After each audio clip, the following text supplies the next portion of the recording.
of the past 7 years as a legionary. And it occurs to me that it's very much in line with what we have on our list here, on our itinerary. The fruit of loyalty is obedience, which to me encourages cooperation. The test is the readiness to accept situations which are unpalatable and to accept them cheerfully.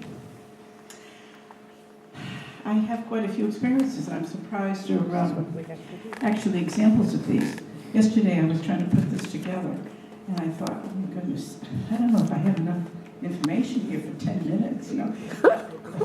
I'm sure it was the Holy Spirit and the Blessed Mother, because she just gave me all this information. I write all these, I didn't believe all the notes. She said, here, you can say all this, you know. By the way, the sandwiches are on their way. He called me. That's why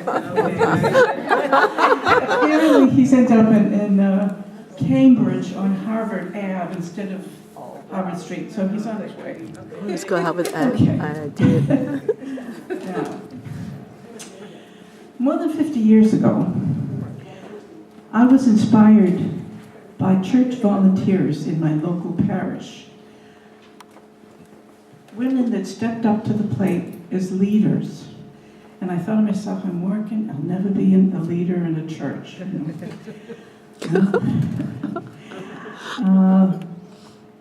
At that time, it was the Catholic Daughters. It was a big deal. Some of you know about the Catholic Daughters of America. Yeah.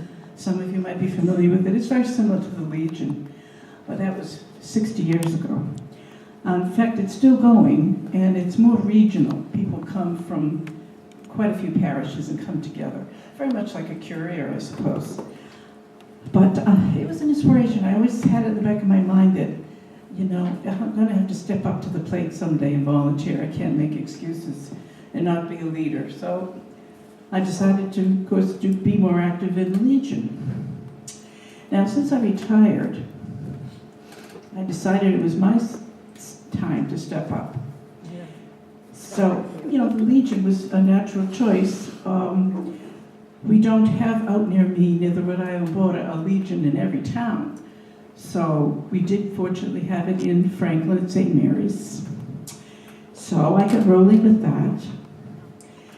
And let's see. So our couriers is really very small. There's very few people. I just found out this week, I'm pleased to say, that rather than disbanding, we think we're going to merge with Dedham, which is kind of nice. So it's going to be a bigger group. And I think it's the Blessed Mother. Neponset Curia. Announce that means it's Neponset Curia. Oh, it's Neponset Curia, I guess. And it's like an answer to a prayer. We've been praying for years to increase our membership, and with people being disabled and ill, it's really wonderful that we can kind of replace them with new blood. It's great.